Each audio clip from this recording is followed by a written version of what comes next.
welcome to another episode of the Big Conversations by Ordinary People podcast. Okay. I am really honored to have you on the podcast. Isaac here is my very good friend, but also he's, how can I say it?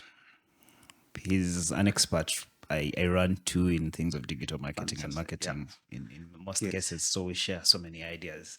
That's good because I've just hired as my head of marketing. So that's a good He's endorsement. the right guy to good. do that. So he's also been on this podcast frequently. Good. And right now, most of his episodes, I see some companies use them, like the Public Square, use them to like reference on what Brilliant. they can do and what they can't do. Okay. But like I was explaining to you, the purpose of the podcast is guest based. Yep. So we'll start by you giving us a broad introduction of who you are. Okay. Yep. Then, we Okay. get into it. So my name is Jason Hathaway. I'm the CEO of TekJuice.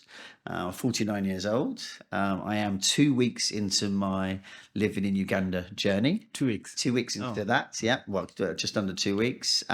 We have set up a company in Uganda, but the company is predominantly UK based.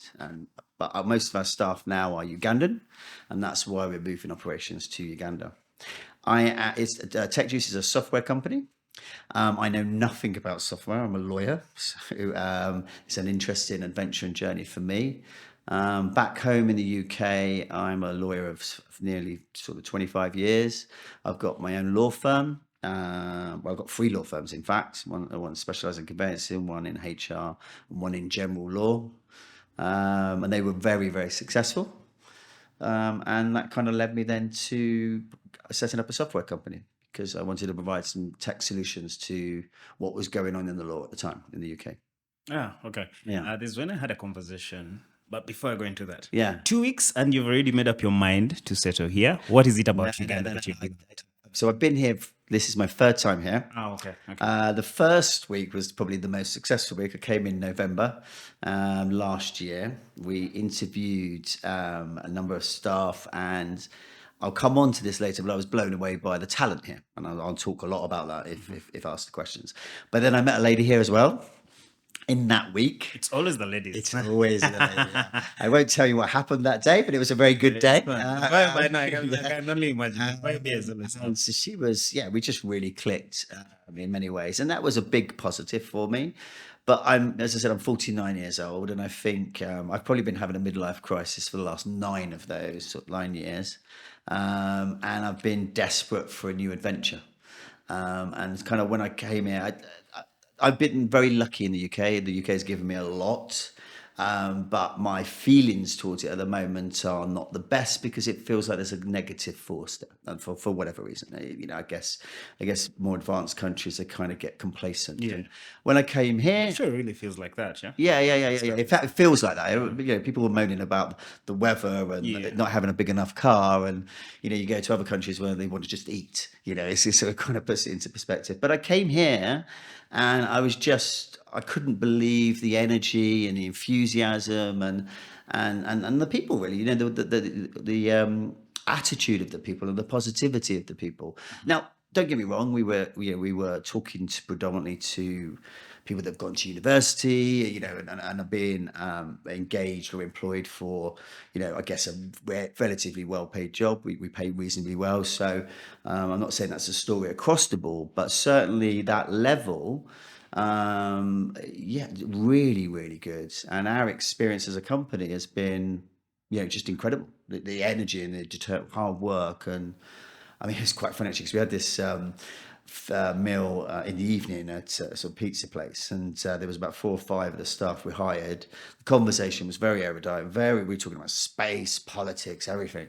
Literally the next morning, I phoned up my daughters and said, right, you need extra lessons, because it's not your classmates that are coming after your jobs, it's the Africans. And they are clever. And they got it. And I just was really, and the interesting thing is that when you talk to people, they think the UK has got it sorted. The UK knows what it's doing. Well, it's colonized that. Yeah, but and we don't want to tell you that that's not true.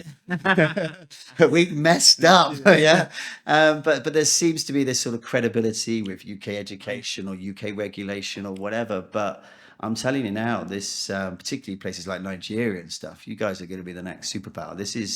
This continent is bubbling. and I want to be a part of that.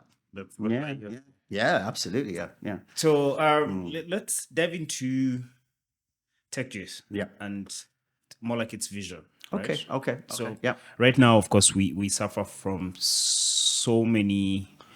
So we are a country governed by laws, right? And you're a lawyer. It's a very good thing, like any other country. Yeah, but yeah, then being a so lawyer, many that's ways. very good. Yeah, there's so many ways. So many people bypass these laws, right? Okay. So the future seems to.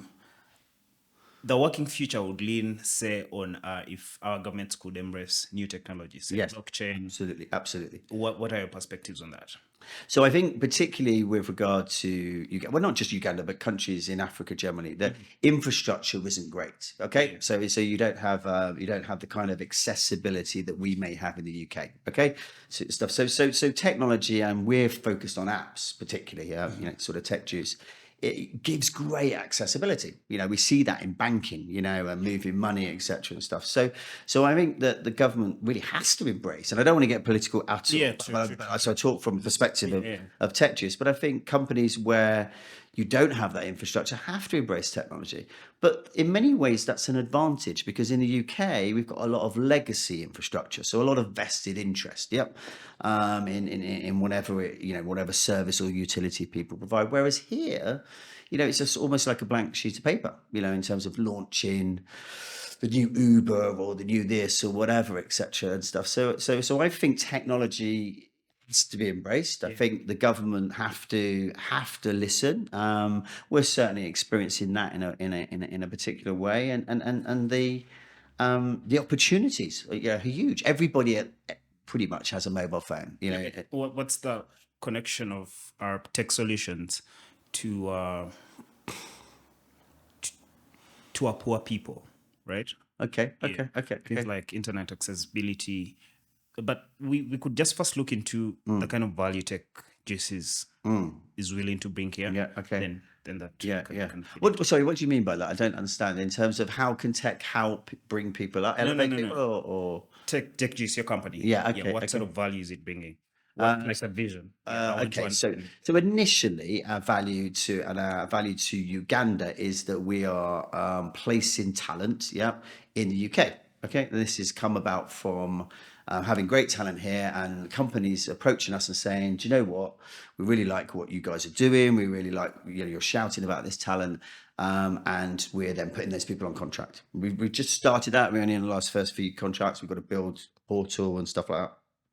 So the value to Uganda from that perspective is jobs, money and an elevation that comes through that. Okay, and then these people will, who have that money, will go on and do other things, or from what they learn from the project, or income that they generate. So are you employing only software engineers right now? At the moment, so we're employing software engineers, but we're also establishing a marketing department to launch our various apps. So just so we're clear, the company is kind of comprised of 2 or 3 parts. So we've got that part which places people. And then in the UK, we're building our own apps. Actually, we're building them in Uganda and selling them into the legal sector in the UK. So again, generating jobs for people.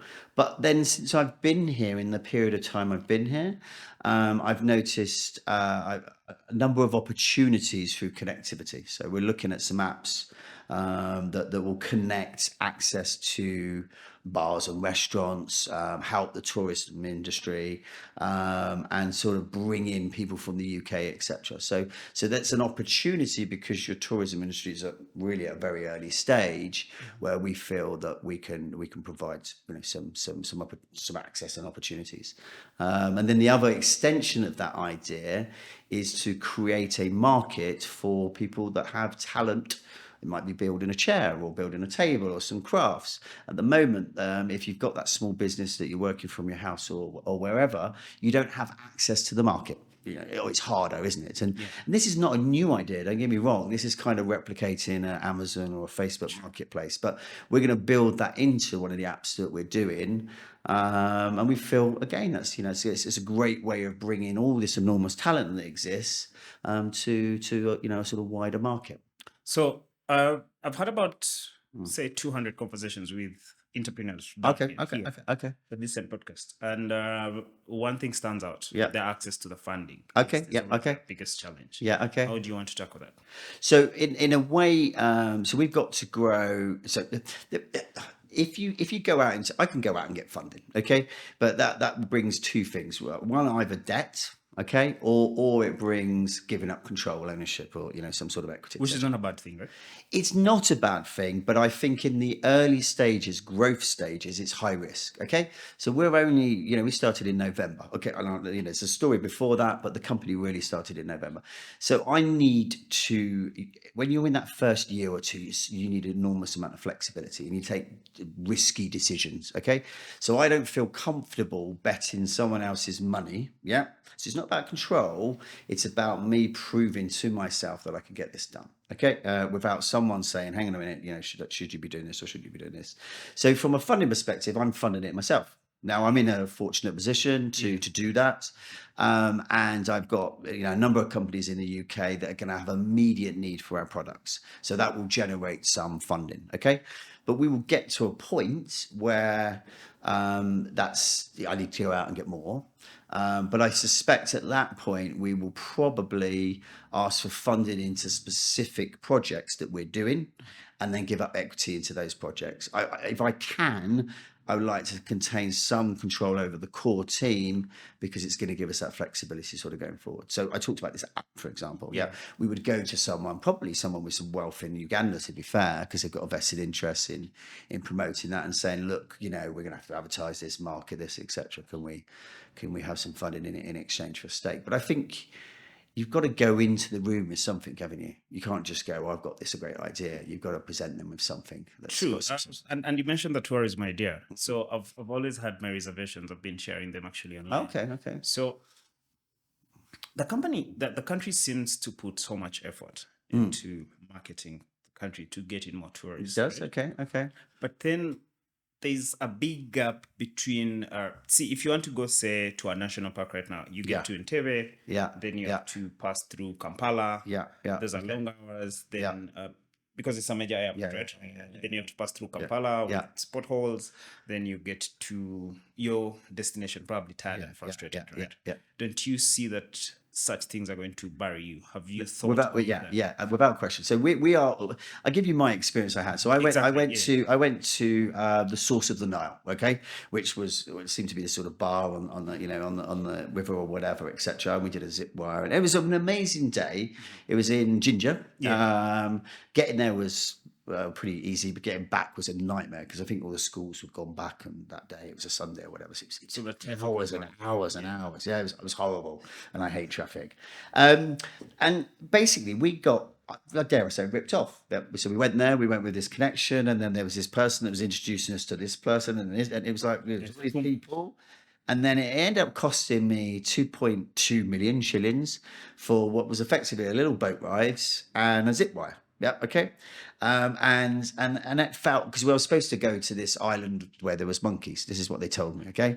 And then when we got back in the boat, I was like, well, where's the trip to the monkeys? Because that's what I paid the extra for. They were like, they're up there. And it was this sort of dirt track. And were you sourcing the excavations yourself? Were you sourcing these excavations? No. So I approached an agency. No, it was a taxi guy. So I had the person that picked me up from the airport back in November.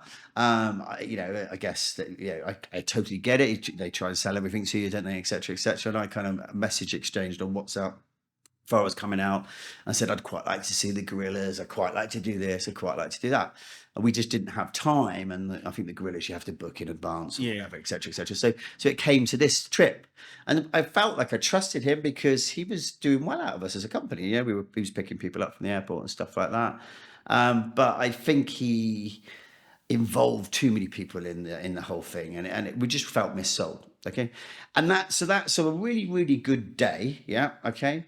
Left a bad stain, didn't feel good. Okay. And I think that's what tourists don't like. Okay. I think people are used to doing a long trip. If you're going to go up to the waterfalls or whatever, it's a long trip. Yeah. Okay. It is. It just is. And you plan it, and you might stay overnight. In hindsight, I'd have stayed in Ginger the night because there was really nice hotels and stuff. So better organised. It wasn't the length of the trip. There's the problem. It's the fact that there's no transparency of pricing was the problem, and a feeling of people like to go to the market and haggle a little bit, and it's part of the holiday experience. But you don't like Westerners in particular because we're just not comfortable with it. We go into a supermarket, they don't like to haggle, or they don't like to negotiate. Not know. Yeah. And this is where I think apps really work. It's why Uber was so successful. Yeah, because you're not haggling with that. That taxi journey isn't going to rip you off, is it really? Yeah, so my app will say, this is the price. And we'll go to people, these people that organise, and I don't think it was their fault particularly, and say, you want our customers, you do it at that price. Do you know what I mean? And if you don't get any of our customers. And I think that's what's missing in you go to, I've not been to Kenya, by the way, but when I talk to people that have been to Kenya, it seems like their tourist industry is so advanced, in terms of kind of sort of providing that kind of transparency and stuff. Whereas here, that my personal experience, that was not the case. So that's what's put me off. And you have a solution for it. This app, yeah. So again, like most things, the idea isn't new. It's just that we will go to all these providers of whatever activity, promote that activity, and obviously we have to promote through the airport or whatever it might be to get people to download it, and then people go on and they book it online. So it's not new, but when you talk about how can technology help the country and stuff like that, it's providing those kind of solutions. I'm taking the risk because I'm going to have to build it. It might not work, and at the moment, no one's going to use it. We don't have people coming here, but those types of little things that open things up. And the really thing that I'm the most interested in, because I think this is where tourism in particular can elevate a country or any kind of economy, is once we get a sort of, you obviously go to the main providers, but you can then speak to, the guy down the road who might be a really good tour guide. Yeah. Do you know what I mean? But no one speaks to him because no one knows. And this guy knows all the history of the area and actually knows if you go up this path around that hill, there's this ruins that no one knows about. Do you know what I mean? And technology is great in that sense because then people do little, reviews and you got to use this guy and blah, blah, blah. That's when a country really starts to elevate. Yep.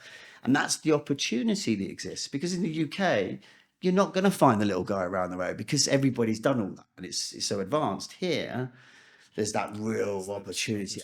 And people buy from people and people want to hear about people's stories and experiences and stuff. So my app, I hope, and so it's going to be people-centered because that's it's going to be, I think like most things, Airbnb works really well in my opinion. If I came to you with the concept of Airbnb, you would think that's really risky, people going into someone else's house. Yeah. But you know what? The reviews regulate it like better than any government could. Yeah. Because you get a bad review on there, no one goes to your house. No one allows you to go into your house. So I think people peer review is a really, really good way of regulating it and providing that most successful economies are successful because of confidence. And that's it. And if you can do anything that enables confidence of purchasing, and convenience. So confidence and convenience is part of confidence, isn't it? Really, it's that accessibility and saying, if this doesn't work out, I'm going to get my money back. Yeah. And that's when we talked about laws. This is what the price is going to be, and it's going to be that price. This is going to be a pretty good service because 20 people have said this is a pretty good service. Yep. And I know how to get there. And all that generates activity because that's what you need to do. You need to generate activity. What you don't want to do is have people come here. Everyone comes to Kampala or Entebbe because that's where they go and sit there and have an experience based on they just so happen to speak to the next door neighbor. Or they, someone else has talked about this, or they could go there, or whatever. You want people to genuinely have an experience. And there are a lot of people come in that not as tourists to start with, by the way. They come here for business, but they might have a free weekend or not know what to do. And at the moment, that's largely driven by, I met this guy in the bar, or in my experience, the taxi guy that you met from the airport. And I want to try and provide a pathway beyond that. Interesting. Yeah. I want to see this come to life. Yes. Oh, and like all things, it's great talking about it, isn't it? And stuff like that. Yeah. The story. Yeah. Well, Isaac, who you mentioned, has got to sell it for me, obviously. So you said he's good, so I'm confident it's going to happen. Now let's look into you. Yeah. Okay. From the lawyer Yeah. Where do you drive the passion to now become an entrepreneur and then leave home to come to a different continent? Yes. And just start over. And how is that transition like? How is it for you to just really come into Africa and start over? Really, the people are welcoming. That's fine. Yeah. But also, you can't ignore the fact that our GDP is below 2,000. So all those in your mind, all those factors in your mind. Yes, and sometimes electricity goes off. My water stops working. Where I'm going to stay, I don't think you'll probably be staying somewhere in the city. Yeah, So but it still does, though, to be fair, by the way. It still drops off. Yeah, it does drop off. And I had what my girlfriend calls a villager's shower this morning when she got a bucket and wipes me down. But it's quite fun, actually. It was quite good. So lawyer, because I did a law degree, really. I did an A-level law and was very good at that. Don't know why. And then did a law degree because, when you're young, law seems, fantastic to do. Left it to go into marketing and then sat around a marketing table, which is probably my interest in business, the kind of combination of law, and tried to promote my new marketing ideas. And it seemed to be that the lawyers were the roost around this table. So went back into law and did very well. I kind of... I don't know where my entrepreneurial streak comes from because I don't have any history of family businesses or anything like that at all. It might be a sense of overconfidence, I don't know, but probably a lack of taking instruction, I think, and wanting to do it yourself. But very early on qualification, I set up my own firm, and did extremely well. The sad thing was I bought the firm in the financial crisis, so that was a bit of a challenge. But actually, in many ways, that was the making of me, really, because I grew enormously by buying up businesses that needed to be bought up, and they wouldn't have needed to be bought up had they not gone through that financial crisis. So I turned a sort of a bad time into an opportunity, and I guess that's what business people do. And we grew huge, and I enjoyed it enormously. Then I, at the age of sort of 42, I'm 49, by the way, now, I felt that it was right to step back. My wife, now ex-wife's dad, had sold his business and immediately on selling it, got cancer. So it kind of, and then I had a few other people that got cancer and stuff like that. And you have this whole internal, what's life all about? It's not about money, etc. And we had everything we needed. So I retired at 42. And then COVID hit, and then I went through a very, very severe depression because what I didn't appreciate at the time was that business was actually not about money; it was about purpose. It's about a sense of purpose for me, etc. So I went back into the business, but I'd obviously put managers in there. Obviously by stepping out, I didn't just step out for the sake of stepping out. I put a proper structure in place. So I almost didn't have much of a role. I was kind of turning up at board meetings, and in this case, what was your sense of purpose? Sense of purpose going back, or sense of purpose moving on? Well, yeah. So I'm coming to that. So I then realized that I've constantly banged on about the fact that we need to push our businesses forward through tech. Yep. And I had an incredibly bad experience hiring developers in the UK until such time as a friend of mine called Kieran, actually, who introduced me to Darren to work on this particular project. We called it the Will App. It's now called Voyage, which is about electronic storage of wills and stuff like that. And we work on that, and we're still working on that. And we got on really well. The three of us got on really well. And then, like most things, and we had a Ugandan work on that project, a lady called Millie. Okay. Yeah. Never really heard much about Uganda, to be fair. I actually said to Darren, when he said, so I use people from Uganda, because we normally expect it India or wherever. Do you know what I mean? So Uganda, really? Do they do tech there? That was my initial. Do they have universities there? Yeah. Right? Yeah. So I just had no kind of awareness at all. But I love Africa, but I had no kind of awareness. And so, and Millie came on the screen. It's like, oh my God, you're like, you're very clever. You're very brilliant. You know what you're doing. You can talk and stuff like that. So I'll be honest, I had a very unknown thing. And so, yeah. So then over a curry, I approached Darren and said, do you know what? I'm going to, I think my next adventure is a software company. I can see huge, and I wasn't talking about a Ugandan activity app or whatever at this time. I was very focused on huge opportunities in the UK legal sector. Yep. And we're still doing those. We're still fulfilling those. Don't get me wrong. We're still going after those. But those products are in build at the moment. And then I came to Uganda, and as I think I touched upon it, earlier, and kind of said, what, this is very much my kind of next adventure. I need to live out. I think I made the decision because I felt about 90% of our staff, and we're only up to about 17, 18 staff at the moment, maybe a bit more because Isaac keeps hiring and hiring, that I needed to be here to kind of really push it. I asked Isaac to hire me. Sorry? Yeah. I asked him to hire me. Yeah, did you? Okay, yeah. I've just now hired 4 people, Jason. Oh my God, okay, fine. But which is great. We needed that. So I felt we needed to be out here. We needed to set up the office. And then it's just been really quick here in this really kind of movement of, sat here and establishing the office for the UK sector now thinking, do you know what? I think we can do some stuff in Uganda as well.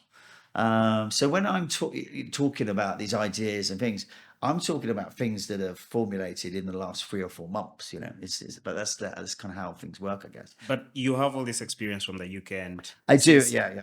Since you have seen most of this work from that side, you're a bit confident. I've got experience of business. I would say I was a better businessman than lawyer, although I'm not a bad lawyer.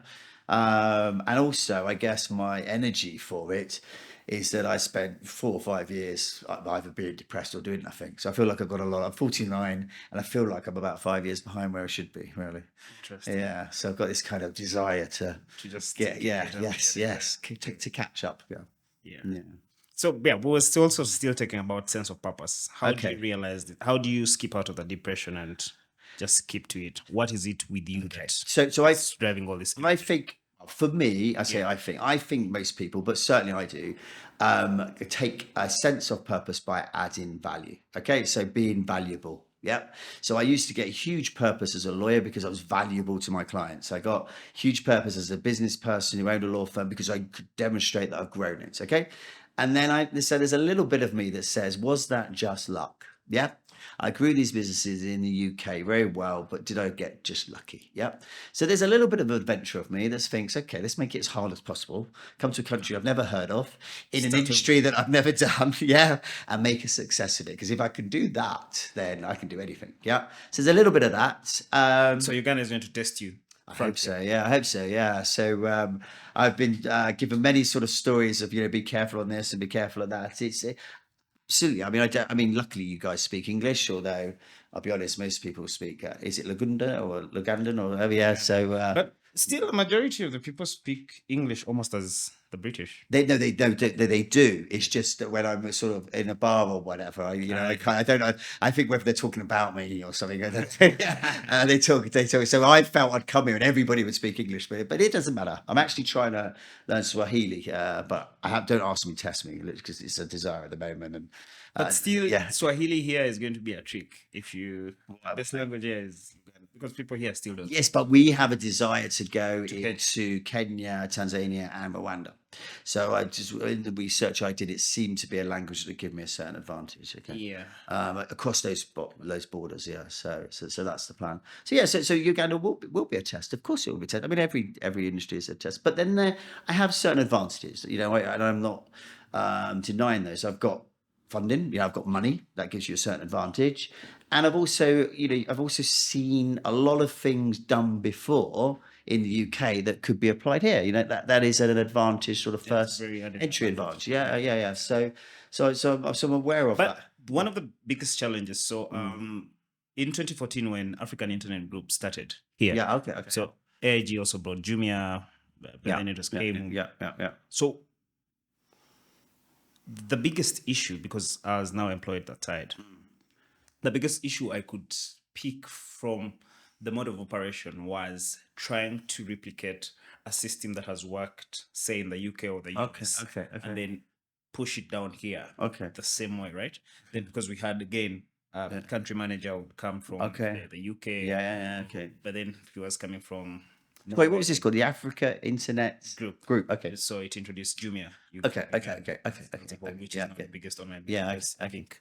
So there was that challenge with onboarding customers and how they're going to work, really introducing them to the whole Amazon kind of vibe where I can take a product from you and say, but it was big then, right? Yeah. So it had Lamudi where you could still find a house online. It had the carpooling thing as well before Uber. Yeah. But they faced so many challenges by trying to replicate how it was working that side. To not really entirely doing like a whole market analysis here to like understand how the shopper here feels about their money or their money leaving their shop, something like that. What are you going to do different? Well, okay. So I think it's. I think you have to. I have to acknowledge and understand the market, and I'm not saying people haven't. So I'm just going to talk about. So there are 43 million people in Uganda. I think probably 1.5, 2 million are economically active at a level that are going to, utilize the apps and buy products at the level we want to in terms of bars and restaurants and stuff like that. So we are focusing on those areas and with the tourists as well, where we think there's genuine economic activity. The reason Amazon can do really well in the US or the UK is because it's an enormous economy. It's got, very efficient roads to distribute their products, etc. It isn't just about internet access. Obviously, the internet access is great, but trust me, it's not always that great in the UK. It's just the pure infrastructure and the spare money people have got, and a very consumer-driven society. This isn't a consumer-driven society in the way that the UK is or the US is, because I would imagine. What do you mean by consumer driven? Because people have spare cash to spend. They spend money for the sake of having stuff. And that driven by adverts, driven by commercialization of stuff. You don't need it, you want it.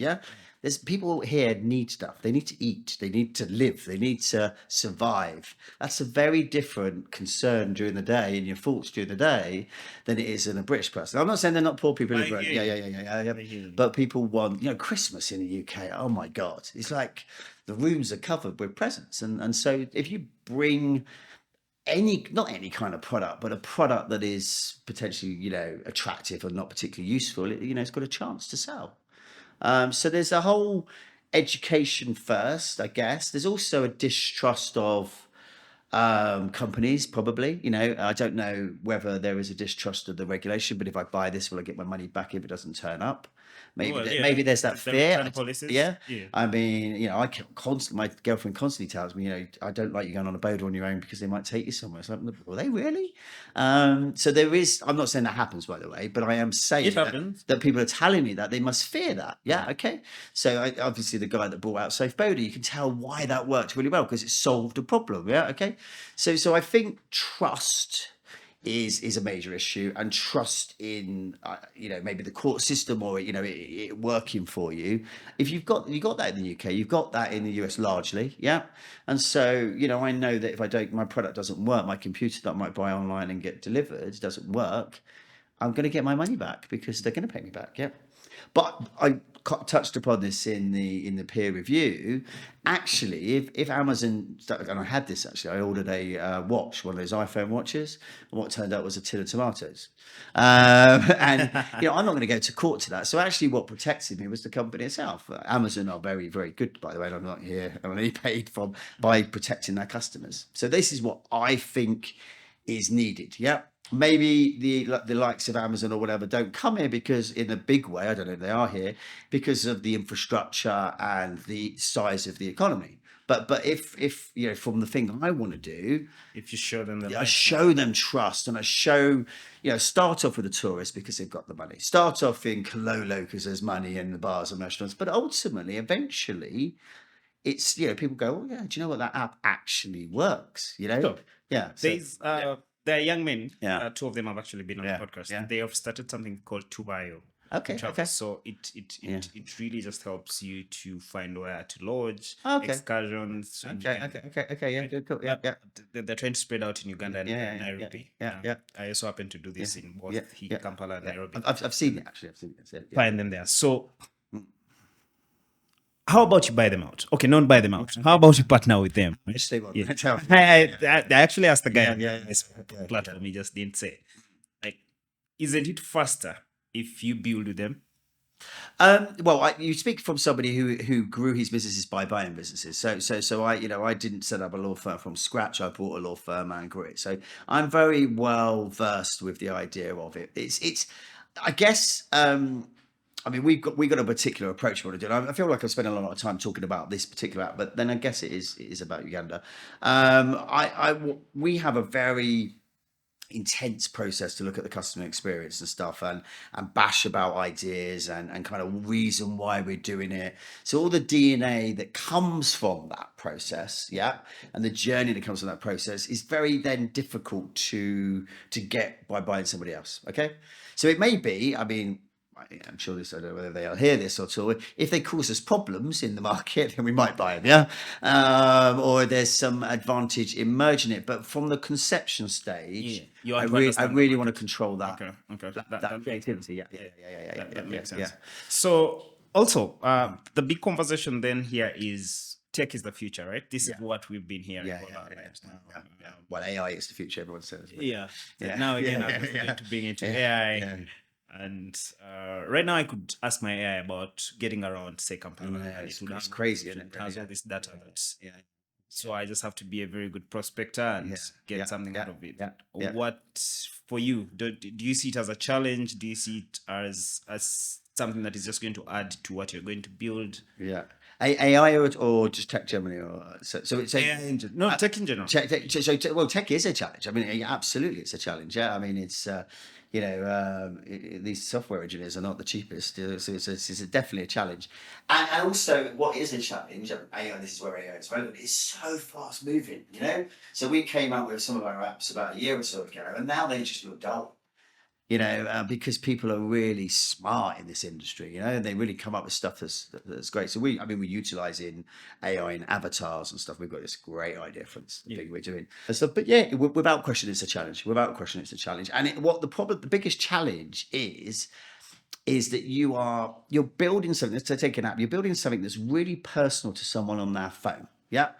And so you've got to somehow get into the mind of that person as to how they engage with tech. And I'm sure you're the same as me. If something doesn't work with me in 3 seconds, I just move on. I mean, this is crap. Or if I don't like the color of something. So there's a massive bit pot luck, isn't there? If something really works, And so how the hell do you do that? And how do you get something out there that works? We have focus groups and all this sort of stuff, but it's that's a big challenge. Building something that people. Because it's all about me sitting here and going, I would think that'd be really useful, but building something that people really want, and in a culture here that I don't really understand. I can try, but I don't fully understand. How is that going to engage? How is that going to apply? But I love that challenge. We had a massive, great discussion at the bar the other day talking about this app. And it's actually Millie was the lady we first hired. She's convinced Ugandans won't buy anything. Nothing will work in this country. So, so I've got to deal with that. And she's saying, yes, but there's only one app that's ever worked here. It's just a waste of time. And no, I genuinely believe this will work. But she might be right. The nature of business is I could be making it wrong, but it's my money. So it's my risk. And based on what we talked about earlier, it's. And I would say that going and getting money. I'd like to get money when I've proven it's right, because then I can get a bit more money. So in terms of interrelations, how would you relate the culture, the British culture, to the Ugandan culture? First of all, the British colonized experience. How do you? Yes. So from your experience, how do you? I think you guys are way more distrusting, and you're like, I don't know. This is like a solicitor. So my. As a tourist, is that something you've experienced, or is it a stereotype labeled? No, it's my feeling. It's in conversation. So obviously, I'm experiencing this country on a number of ways. I've experienced this country on. I had a message from a lady, and my girlfriend went mental at me about 2 days ago, and just like very feisty. Now, I'm not saying we don't get feisty ladies in the UK. We do, but it was an immediate distrust, And it was fine, but it took days of getting it fine. And then I had, I explore different business opportunities, and people are like, I wouldn't try that. It's very scary. There's this and that, stuff like that. So there isn't. So I feel there's a sense of risk taking, if that makes sense. Yeah, and that's just my experience, but a sense of risk. I don't know whether you guys have been burnt before, or it's almost you're not the culture doesn't encourage you to risk take and stuff. But that's my experience. Whereas in the UK, probably more so. In America, I mean, absolutely, they would take risks. So that's a different culture. I think the reason we don't really we're not big on risk taking is, of course, so many things trickle down back to the government, right? Yes, I understand. Politics. I understand. Here, the business is politics, really. Yeah, so I get that. But it's a shame sometimes for that. I mean, don't get me wrong. There are very rich and very successful Ugandans, but there should be more. In my opinion, there should be more. And genuinely. Why do you because it's your country. Because we talk about culture. We talk about understanding what Ugandans want to buy. It's not a lack of intelligence. You guys have got the intelligence. It's not a lack of even money. You guys, there are some rich guys out there that you can get money, invest in money. I think it's a lack of risk taking. It's a lack of. It's almost like there's pardon? We're a lazy country. I'm not saying you're a lazy country. No. My experience is different from the tech side. 100%. The tech side. These guys. I was just talking to Isaac. I've had to tell one of my staff to stop working weekends because he looks like he's going to die. He just works so hard and so driven. So I think there's definitely a hard-working culture here from my experience. Yeah. I just feel like there's you go to the bars and you go to the supermarkets and they're never owned by Ugandans. Now, and I think, well, I'm a white guy, a British white guy coming out here and trying to do something. It's great for me. And don't get me wrong, I think our country's better when it encourages people in. I'm not making any comment on that at all. Yeah. But for some reason, I've fallen totally in love with this country. If you ask me to articulate it, I don't think I could. I just have. Yeah. The people are amazing. The people are amazing. The opportunity is amazing. The life is interesting. Food's not so bad. Yeah.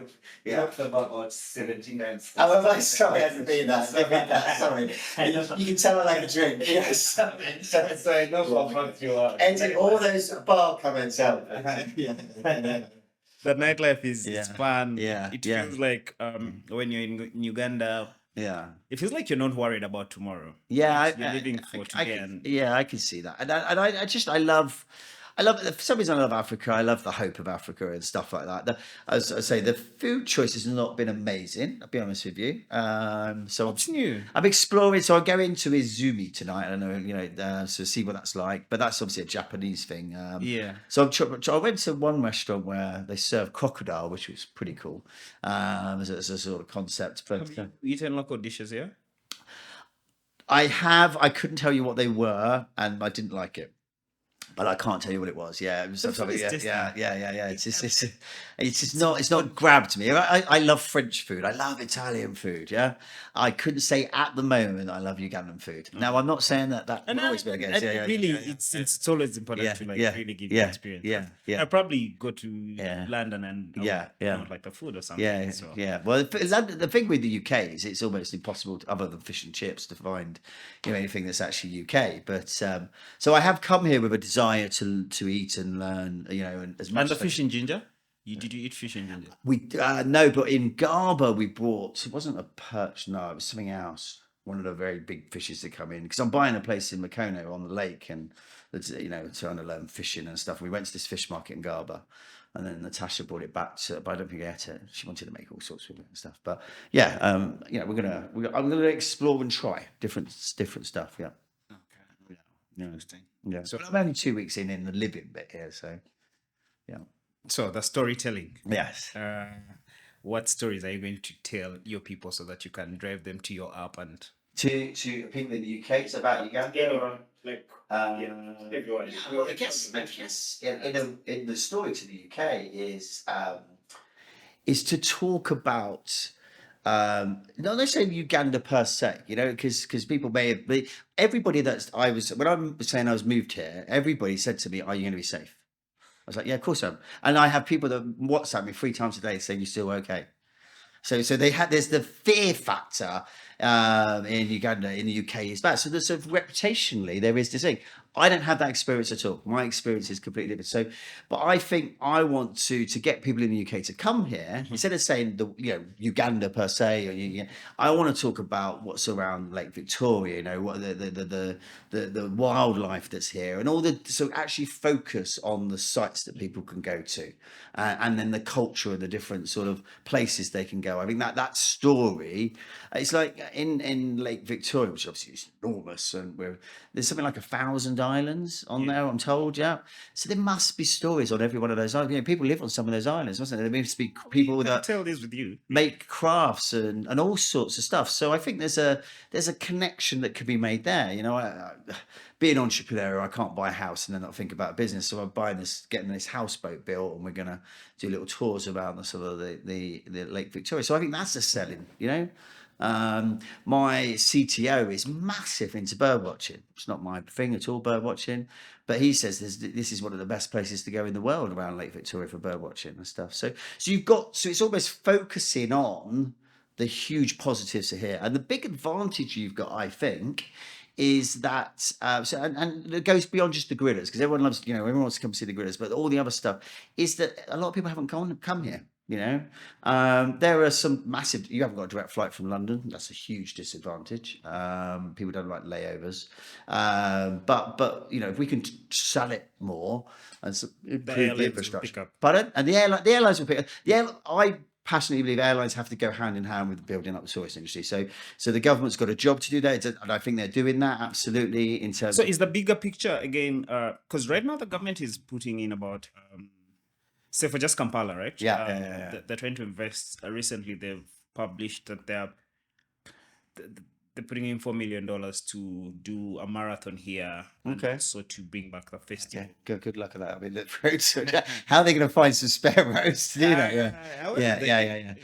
I think things like that are incredible. Absolutely incredible. I guess. I mean, marathons are a great way to kind of, last time we had one in Kasese. Yeah, absolutely. So is your bigger picture, again, as someone who understands business, are you looking to work with the government at some point? Well, I'm very open to that. I mean, we think we've got something to offer the government in terms of our ability to build tech platforms and stuff, and we think there's plenty of stuff to do there. At some point, I would like to talk to the tourism ministry or whatever, and try and get that kind of take on what we're doing and stuff. But at the moment, I've got a lot of learning to do. I can't educate them or offer them anything until I really understand what's going on and really understand the kind of the nuances of the go on in the culture. So I'm keeping my head down at the moment, learning as much as I can, getting the stuff built, and then we'll see. I'd like to speak to anybody of importance when I've got a right at that table. Does that make sense? Mm-hmm. Yeah. So your plan of connecting people and doing these interviews around, say, the country, how do you want to do that? Yeah, so this is the other side. So this is me being passionate about. So our strapline is creating opportunity through technology, and that's where I think technology is amazing. It can create these opportunities. So, and I've been blown away by it. So we are seeking out those talents. I mean, I'm actually going to buy a double-decker bus and drive it around the city, and try and sort of interview people and get our brand out there and encourage talent to come and speak to us. And that's something that we're massively passionate about. Obviously, the side of it is really that we're trying to sort of push our brand and get people to apply to us. But we think that there's a story to be told in that. We want to go. I said to Isaac, who's got some connections, I want to go into schools. We're going to come up with a little kind of test for future software engineers. We call them the sort of tech ninjas of the future, and give them a little test, and then give the kids a badge and get them engaged in technology. We're not going to benefit from that as a company because it's many years hence, but it starts a conversation, doesn't it? And it starts the goodwill attached to the brand and stuff. And to be honest, Kieran, I'm actually really passionate about that. Really passionate. I feel it. Really passionate about creating opportunity for people because, and when we come back to purpose, business is not about money. If you enter into business only to make money, getting the money out of it. If you, I guess, but money gives opportunity though. So if you want to get the money to create the opportunity, that's great. But most really good business people have a passion about something. Yeah, of course they're not going to do it if they never earn anything from it. But it's about driving that business and the thing that I'm most proud about as an individual, and we've employed hundreds of people back in the UK, is I've got people that are married because of me. A company, they've had kids, they're now lawyers, they've now got businesses. That's the thing that gives you real heart, is creating those ripples. I'm thinking, me being born was worth it.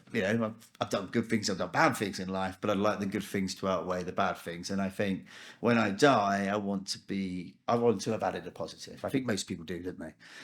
So yes, it's worth me being here. And so this adventure here, I'm not here to teach anybody anything. I'm learning way more than I'm going to teach anybody. And what I'm doing is shouting, really, and through a company that I've got and the people that I've got working for that company, creating a window. That's it. I'm not changing the world, but I'm letting people look through that window and seeing what I see, which is really, really talented people that, back in the UK or other places, they might not realize, and there are talented people everywhere in the world. Sure. Yeah. Everywhere in the world. Yeah. So from your experience, what are those things you feel like you're in a podcast right now, and Ugandans listen to this, about 20K on audio. So what are those things you'd feel you'd communicate to the people of Uganda? Yeah. In terms of see maybe in changes or have confidence, I guess. Yeah. It's just realize how good you are.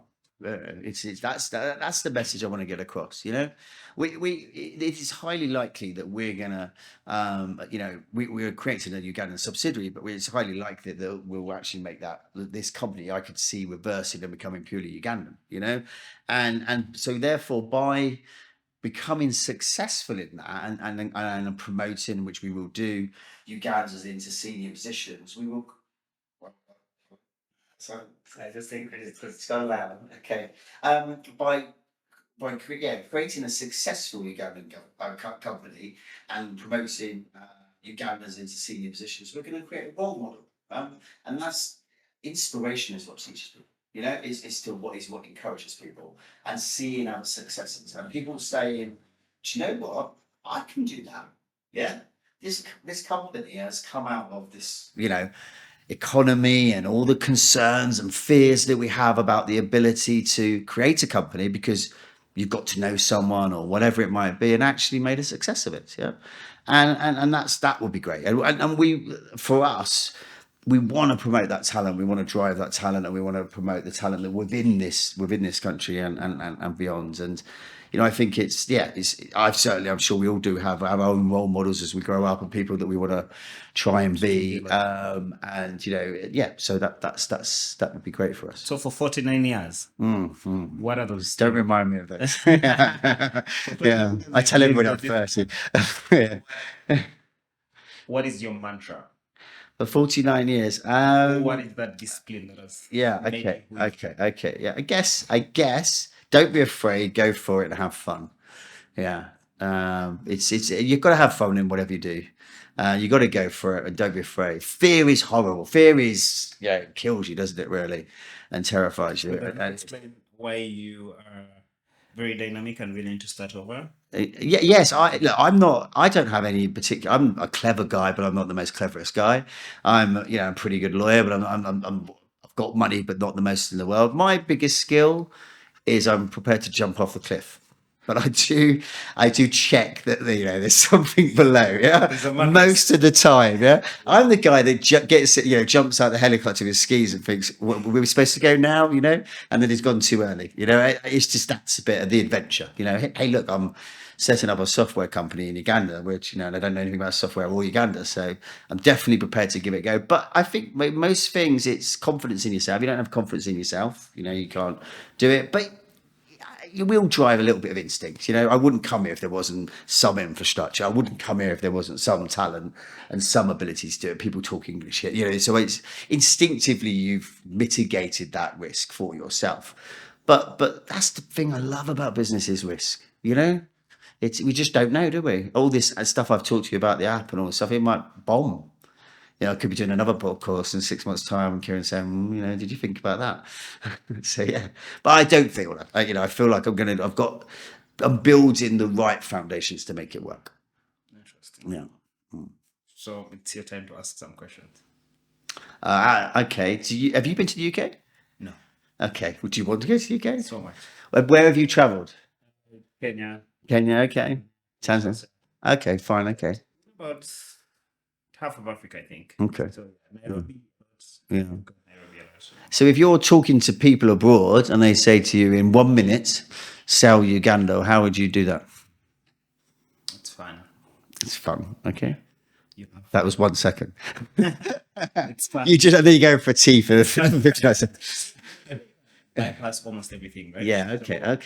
Yeah. Like you said, if you're confident enough. Yeah. Okay. You get through it. You get through it. Yeah. Okay. You get through it. Yeah. Okay. You get through anyone. You see through everyone. Yeah. Okay. You can't be cheated if you're confident enough. Yeah. Yeah. So it's fun. And are you looking forward, say, 5 years' time? Yeah. Do you feel confidence in the way the country is going forward? Well, yes. So right now we have, say, the opposition, right? Okay. Coming up. Okay. And it's young. Okay. So there's hope in that the people that are fighting will change. Okay. Which is ideally the better change we need. Yeah. From Okay. young people like us. So there's hope for us. Yeah. There's Okay. hope for someone like me that things will really, really, really be better. And if here in Uganda, if you want to maybe make money without really making it, you just have to join the politics of things. Then you'll be bribed every day about something. Yeah.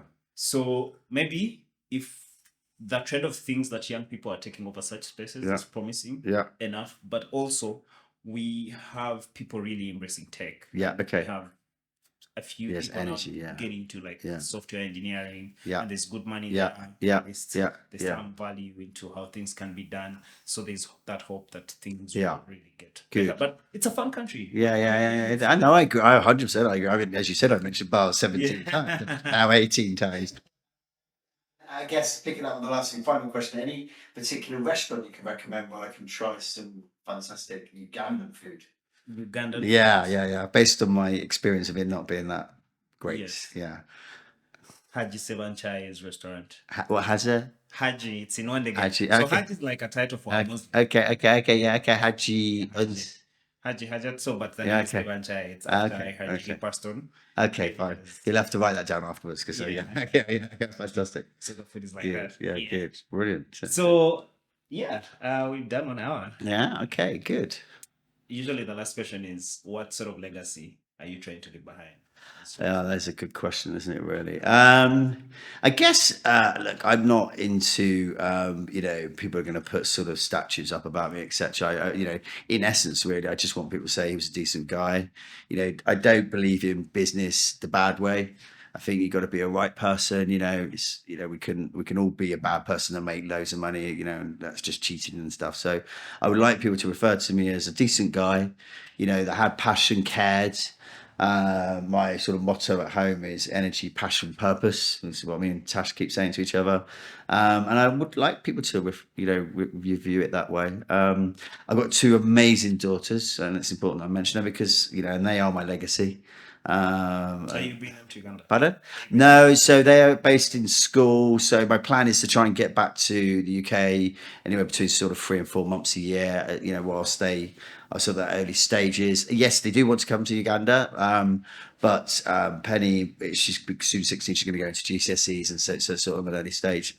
I'm going to wait until I've bought this house and then make that perfect for them and stuff like that.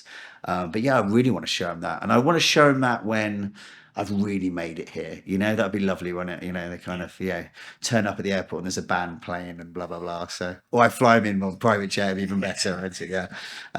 So yes, but they are, kids are your legacy as well, aren't they? Without question. Where else have you been in Africa? So I've been to, is it Tanzania, Mount Kilimanjaro? I've been to South Africa. I've been to Botswana. I spent a day in Libya by accident because I slept on the coach. I've been to Egypt, and I kind of stepped over the border in Sudan, but then they kicked me back because there'd been some issue with Americans and stuff like that. So even though I'm not American, they decided that I was. And then, so that's it. I'm hoping to go to Kenya next weekend. To check out Nairobi. Be in Kenya next weekend. Pardon? I'm hoping to be in Kenya next weekend. Absolutely. Well, there you go. So yes, we shall have to meet up and have a beer. Not another mention of a bar. Okay. Yeah. And so and I think I touched upon that we want to open in Rwanda and Tanzania as well. So I need to check those places out. And at some point, I'd like to open up in Nigeria, but that's an adventure for another decade, I think. Yeah. I think doing Nigeria before Rwanda, but Nigeria before Rwanda.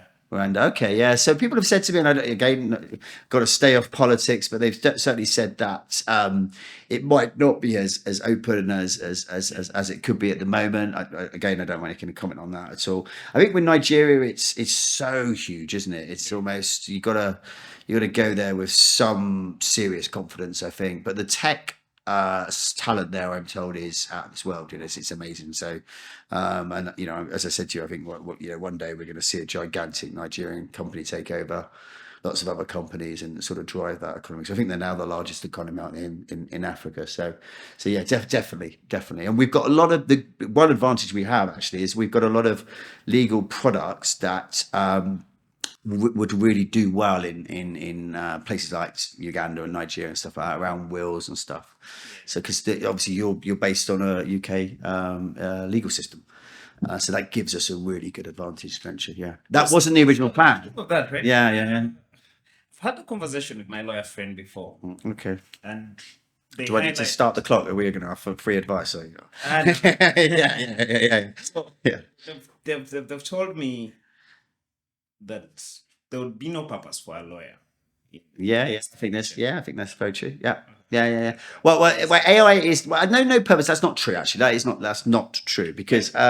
So I was talking to my lawyer. I won't say that, but I was talking to my lawyer. I took him out for lunch the other day, and I said, to be fair, you're probably at a certain advantage in, say, Uganda, because the legal system here, from the centralization point, isn't as advanced as it is in the UK. And I'll give an example of that. So in the UK, the land registry, so registration of all title, is digitalized. Yep.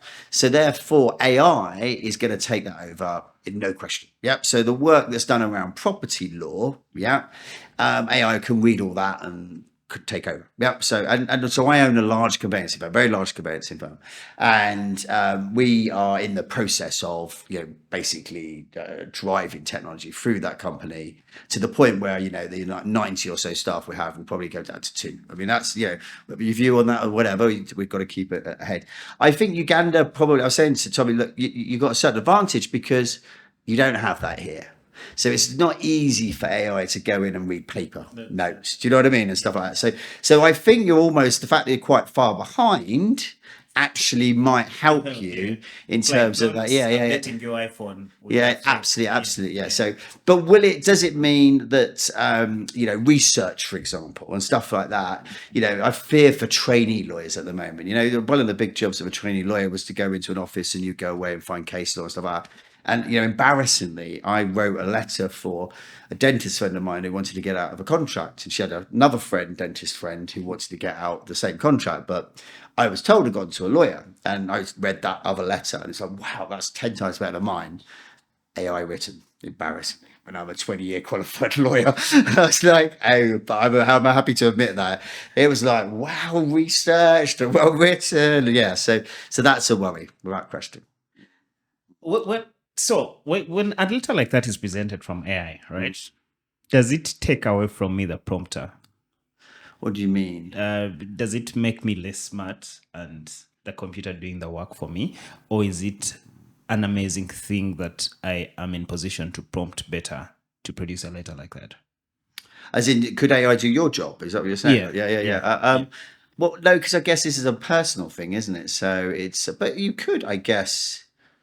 I don't know. I'd find it weird if there was just a computer or prompter and stuff like that. But I don't think we should underestimate AI. We place a lot of safety on personal relationships or whatever and stuff. And I was surprised the other day to realize that most or a large number of songs and new artists were all AI.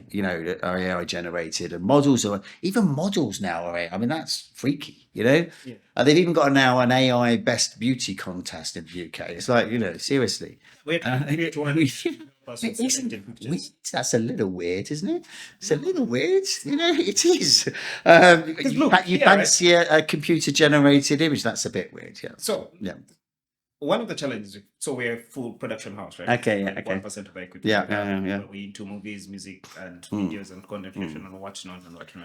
So we do weddings, functions, blah, blah, blah. Okay, yeah. So one of the challenges you'd face at a wedding is these guys will take 1,000 pictures. Okay, yeah. So we're trying to create a model that can help us select the best out of that 1,000, right? Absolutely. The best 10. Maybe feed into prospects of smiling, cooperating, nice things will be appreciated, which is like a good thing. But it means this guy who selects the pictures is going to be fired. Okay. When the model is out. Okay. So very bad. I'm not going to make eye contact then in any way because slightly uncomfortable at the moment. Yeah. I know he's a chef. Yeah. Okay. Fine. Okay. So there's that plus. Yeah. But then someone is going to lose their job. Yeah. And how do you feel about that? As in, do you, because as a business owner, I feel good about it. It's going to save me, and also it's going to really make my work so fast. Right? So my delivery time is going to increase. I'll probably charge higher for that as well. Okay. Yeah, and that's the thing, isn't it? And I'm in the same. I just talked to you about the conveyancing firm. We're driving technology through, and probably 70-80% of the staff are going to lose their job. But does it stop me doing it? No, because our instinct as a business is. It's competition, isn't it? Is surviving, doing better, making more money, but I guess in the right way. So that's why AI will take over, because the core, if it's a business owner and this is a capitalist society, we live in capitalist societies. People are going to say, well, hang on a minute, my guy down the road is now able to charge half the price because he's now got one staff and a computer. Yep. So I'm not going to sit here and not do that. So, and therefore everybody's adoption of it is going to happen so quickly, so because just competition will drive it, and the more accessible it becomes. But we all get a little bit annoyed talking to a bot, don't we, on Amazon? Yeah. I try and basically fool the bot so I can talk to a human being.